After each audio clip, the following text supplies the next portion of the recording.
What is up, guys? I thought I'd answer this question today that someone asked me in my last video. Now, I actually really want to do some breakdown videos, but LoL Replay has completely broken, like it's not even turning on. So here's this while I wait for that to fix. Now, there are 4 jungle routes that I'm going to talk about, and it really depends on who your champion is and what you actually want to do after you get your buffs. This is going to be a general guide, so remember that there are a few exceptions I'm going to try and point out as well. So let's look at the farm junglers first, because that's kind of the easy route to talk about. Now, if you have some form of sustain, which most farm junglers do, then you want to get a leash at your golems, go to red, wolves, and take your blue. Now, after doing this route, you'll have enough to buy your jungle item and some pots and a ward, and your golems will have respawned, so you can recall here and go straight back down. You could also kill the frog before recalling, or if you're playing someone like Warwick who isn't really item dependent, then you can even just carry on farming. Now, the good thing about doing it this way is that you take your blue relatively quickly and you don't really leave much room to be invaded, but you'll also almost hit level 5 from this route completely around 5 minutes in, which will make you close to the same experience as a solo laner. Now, some of you are going to notice I don't take the chickens on my way to the other side in this route, and you don't have a blue buff, so you'll be running out of mana, and they really hurt because there are 4 of them, so that's why I don't take them. Now, once you have your jungle item on the recall, it lets you do another full clear, and you'll also be healthy enough to gank if you want to. If you're playing someone who doesn't have sustain though, you're going to want to follow the different ganking path I'm going to show you now.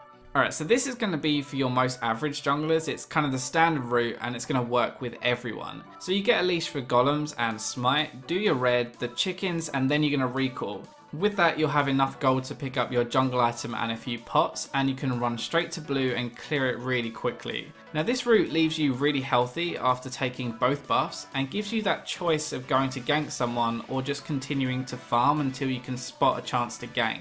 The only downside really to using this route is that it leaves your blue on the map for quite a long time, meaning that someone could invade and take it before you can really do anything about it or even realise. If you think that's going to happen, that you're going to get invaded, then that's where you can use this variation. Now, bear in mind that I don't get a leash in this clip, so you'll actually be healthier too, but you start red, go to wolves, and then straight to blue. This gives you double buffs around 320 roughly, and it makes it really hard for anyone to steal your buffs. Now, also depending on who you're playing and the strength of your leash, you could surprise someone with an early gank, or just recall, buy your jungle item, and then gank.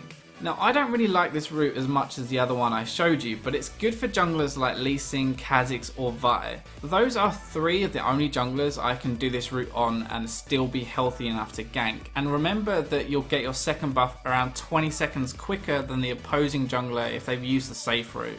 I've shown you all of these on the blue side of the map, but they work on the red side too. You just mirror it exactly the same, except you start with the frog instead of the golems. Now, these are just the general routes I suggest for starting out, but the more you play a champion, the more you might find something you prefer better. It's pretty normal to happen when you become more comfortable with a champ, so if you have found that, then make sure you share it with everyone down below in the comments. Also, remember to comment if you have any videos you want to see or questions. I do actually read the comments, and you could get your question made into a video like this one. Now, that's all for this video, but I'll catch you next time.